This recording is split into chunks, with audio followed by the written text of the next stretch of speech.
Émotionnel ou rationnel, en accord ou à l'opposé. Les rencontres de l'heure.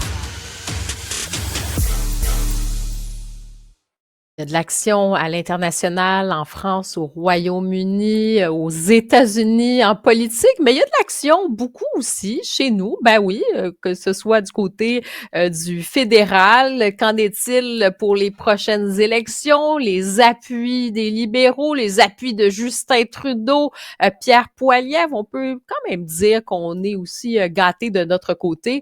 Et on va parler de la question des châteaux forts libéraux. Que reste-t-il de ces châteaux forts libéraux du Québec? On en parle avec Nick Payne. Bonjour, Nick. Bonjour, Karima. Oui, il y a de l'action, on peut dire ça, au Canada. C'est un peu plus de la petite action Oui, à c'est ça. faible bruit, en coulisses, ça J'essayais là, quand grenouille. même là, j'essayais Mettre d'appuyer un petit peu Pardon, je d'énergie, voulais pas tout défaire ton donner de intro. l'énergie. Écoute, là, Oui, oui, anyway. Bon, je suis allons-y, désolé. allons-y, Non, alors plongeons il y a une malgré tout. action folle au Canada. Écoute, ça se déchire la chemise, on ne sait plus ce qui va nous arriver, quel est notre avenir. En tout cas, il n'est peut-être pas du côté de Justin Trudeau parce que ça grenouille, ça grogne aussi beaucoup dans les rangs des libéraux. Là, aux dernières nouvelles, Justin Trudeau qui refuse toujours de tenir une réunion d'urgence du caucus libéral. Enfin, c'était aux dernières nouvelles. Peut-être que les choses ont ou vont changer dans les prochaines minutes, on ne sait pas. Mais donc, une réunion, bien sûr, pour parler du résultat désastreux dans Saint-Paul à Toronto. Et puis, par ailleurs, des voix continuent de s'élever là, pour dire qu'il est peut-être temps pour M.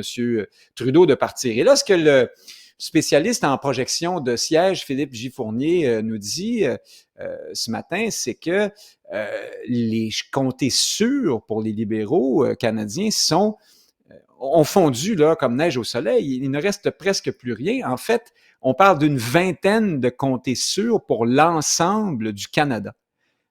Au Québec seulement, le Bloc a davantage de comtés sûrs, c'est-à-dire à peu près 27 que les libéraux pour l'ensemble du Canada. Là. C'est dire à quel point ça ne va pas très bien. Parmi les 35 libéraux fédéraux élus au Québec aux dernières élections fédérales, il y en a 17 qui ont obtenu un résultat plus serré que le résultat de la gagnante libérale dans Saint-Paul. Alors, c'est donc dire que tous ceux-là pourraient disparaître aux prochaines élections. Et là, on ne parle pas de n'importe qui. Pascal Saint-Onge, Stephen Guilbeault, François-Philippe Champagne, Jean-Yves Duclos, Soraya Martinez-Ferrada. Il y en a beaucoup. Donc, ils pourraient carrément être décimés. Une seule inconnue au tableau, une variable qui peut jouer des tours à ceux qui font des prédictions et des projections, c'est le Bloc québécois. Paradoxalement, en principe, grand adversaire de Trudeau et de son Canada centralisé, le Bloc pourrait en même temps, par l'effet de la division du vote, permettre aux libéraux peut-être de se faufiler ou de connaître de meilleures performances que prévues dans certains comtés. Ce qui fait bien plaisir à Pierre Poilievre, hein, qui en rate jamais une pour dire que Yves-François Blanchet et Justin Trudeau marchent main dans la main.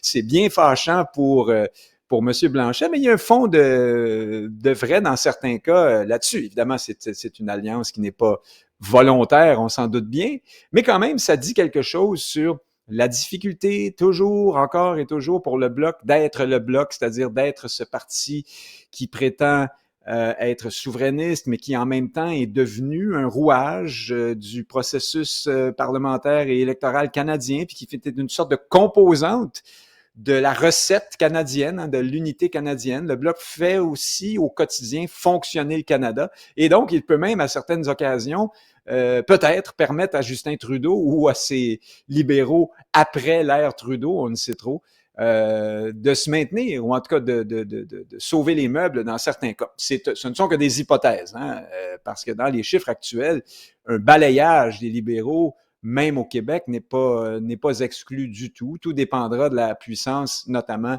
des conservateurs de Pierre Poilievre au Québec. Et donc, ça va pas très bien pour eux, c'est le moins qu'on puisse dire. Et face aux libéraux, ben, on a un Pierre Poilievre. Alors, est-ce qu'on est aussi mal pris que les Américains avec Biden et Trump? C'est selon, ça dépend de vos orientations, de vos points de vue, mais chose certaine, on a un petit élément quand même de trumpisme au Canada, chez Pierre Poilievre. Et là, il faut faire très attention à ce parallèle. Ceux qui, notamment à gauche, crient à l'arrivée d'un Trump canadien en Pierre Poilievre exagère grossièrement. Là. Ce n'est pas le cas dans les positions, dans la substance, dans le programme politique. Là-dessus, Poilievre est assez proche de Justin Trudeau. C'est un vrai Canadien, multiculturaliste, immigrationniste, fier de son pays, qui fait beaucoup de bruit, mais qui, dans les politiques, propose, si tu veux, la version un peu plus centre-droit de ce que veulent faire les libéraux au centre-gauche, au fond. Alors, on resserre un peu, notamment dans le domaine de la justice, par exemple, où on dit sur l'immigration que désormais, on va faire venir autant de monde qu'on a de logements disponibles. Où on va construire autant de logements qu'on en a besoin pour notre immigration. On a dit ça, on n'a pas dit grand-chose parce que ça veut rien dire, c'est difficilement réalisable, mais enfin, il n'est pas question, en tout cas pour M. Poilievre, de dire, par exemple, là, il faut réduire l'immigration considérablement, quoi qu'on fasse par ailleurs. Il n'est pas du tout dans cet objectif-là. Par contre, il y a du Trump ou du sous-Trump dans la mise en marché, dans la manière, dans le discours chez Poilievre, et j'ai retenu deux petits exemples pour toi, Karima, très intéressants, enfin, j'espère. Il parle de Yves-François Blanchet dans un tweet il y a quelques jours lors de sa visite au Québec, M. Poilievre, et il dit, j'ouvre les guillemets, M. Blanchet, chef d'un parti fédéral, veut imposer un tramway de 11 milliards de dollars ou de 28 000 dollars par ménage dans la grande région de Québec. Les gens de la région sont clairs, ne veulent pas de tramway. M. Blanchet, mêlez-vous de vos affaires. C'est complètement faux, évidemment. Yves-François Blanchet n'a ni la capacité ni la volonté d'imposer un tramway. Alors, c'est un mensonge. Enfin, disons qu'on travestit assez grossièrement la réalité, mais il y a un fond de vrai. C'est-à-dire que Blanchet, on le sait, penche plutôt pour ce bon centre-gauche plutôt favorable aux solutions de mobilité durable et dont le tramway est une sorte d'icône presque divine. Bon, on aime beaucoup ça, le tramway. Alors, c'est vrai, sans doute que Blanchet penche pour ça, mais évidemment, la déclaration de Poilievre est complètement outrancière. J'en ai une deuxième et une dernière. Elle est très bonne, celle-là. C'était pendant la visite, je le répète, de Poilievre au Québec pendant la fête nationale. Là. J'ai fait plus de porte-à-porte dans les communautés du Québec en 6 jours que les députés du Bloc n'en ont fait toute l'année. Les Québécois disent qu'ils ne voient jamais leurs députés bloquistes nulle part. Le Bloc a abandonné le Québec pour garder Trudeau au pouvoir. Écoute, on est... Ben oui, non, mais, oui, c'est des envolées. Très épais. Oui, c'est ça, c'est des envolées un petit peu populistes. Là. Ça fait partie du ton aussi aujourd'hui. Je pense que les déclarations, il y a je pense que c'est une tendance aussi chez plusieurs politiciens. Là, on peut le dire, c'est une façon de communiquer directement avec les gens. Puis on y va, comme tu dis, on beurre épais, on y va un petit peu plus grossièrement, littéralement. Hey, c'est ça, la vérité n'est pas très bien servie par ça. On ne peut pas dire que ça élève le débat, la qualité du débat politique en général. Il y a beaucoup de ceux qu'on taxe de populistes par ailleurs qui ne font pas nécessairement dans ce genre d'amalgame ou de portrait grossier du réel. Là, il faut dire aussi, faire attention, mais je pense que Poilievre, en tout cas, colle bien de ce point de vue-là à l'étiquette Trump qu'on lui appose parfois. Faut pas aller plus loin que ça, hein, je le répète, là, c'est pas le Trump canadien non plus, là, loin de là. Et ce qui va être intéressant aussi, ça va être de voir par rapport à cette image qu'on a du fédéralisme, hein, avec les conservateurs de M. Poilievre versus les libéraux. Ben, quel est ce fédéralisme d'aujourd'hui, ce fédéralisme de demain? Est-ce qu'on est encore dans cette espèce de logique? Est-ce qu'on est plus dans une forme d'imposition, d'unilatéralisme? Il y a ça aussi aujourd'hui, puis je te pose en fait la question parce que tu sais que dans quelques instants, en fait, tout à l'heure, on va recevoir Antoine Dionne-Charret pour parler de l'avenir, oui, du Parti libéral du Québec, mais aussi cette idée de fédéralisme dans ce contexte-là. On a l'impression quand même qu'aujourd'hui, au Canada, des fois, ben, tu sais, c'est ça, là, cette idée de peuple fondateur, on est rendu complètement ailleurs, puis le Québec, société distincte, ben, c'est plutôt, ben non, c'est des Canadiens comme les autres, là. Ben oui, au sens, je parle au sens de, on tient de moins en moins compte de cette idée-là de nation, en fait, de société Ouais. distincte.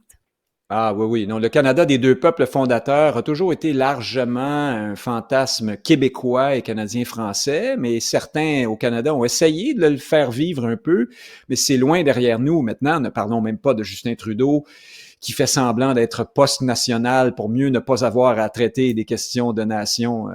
Et du rapport Québec-Canada. Puis tu as M. Poilievre là-dessus, c'est très certainement le dirigeant conservateur qui est au plus loin de ces questions-là depuis plusieurs générations. Maintenant, lui fait une sorte de fuite en avant dans les questions de pouvoir d'achat, d'économie. Les Canadiens, les Québécois ne veulent pas entendre parler de ce genre de choses. De toute façon, c'est derrière nous, c'est périmé. Enfin, bon, tu vois un peu le discours. Il n'y a rien dans les propositions de Poilievre, ou très, très peu. Il faut dire que Poilievre accepte de bon cœur de parler de la nation québécoise, de sa culture, de ses traditions, mais ça ne se traduit pas dans une proposition politique très bien définie et articulée, à partir de laquelle on pourrait dire, par exemple, dans la déclaration de Trois-Rivières ou de Blainville, je sais pas où, M. Poilievre a édicté sa politique voilà, de fédéralisme asymétrique pour répondre aux demandes du Québec. Pas du tout. Il n'y a pas ça chez Poilievre et chez les conservateurs aujourd'hui. J'ai bien hâte d'entendre M. Diane Charest à ton micro parce que j'adore entendre des gens comme ces fédéralistes qui essaient de faire vivre une option qui est en faillite intellectuelle. Hein. Il ne reste rien. Tout est à reconstruire chez les fédéralistes québécois, en tout cas, là, ceux qu'on appelle fédéralistes, que moi je préfère décrire comme des canadianistes, ou c'est-à-dire des gens qui adhèrent au Canada tel qu'on le conçoit aujourd'hui. Le fédéralisme, là, on est loin de ça. Là. Notre situation est davantage celle d'une mise sous tutelle. Il y a une nation qui, politiquement, démographiquement aussi en domine une autre. C'est ça le réel pour ce qui est de la nation canadienne-française, en tout cas. Et là-dessus, les libéraux du Québec ont eu de grandes années à pointer du doigt le référendum.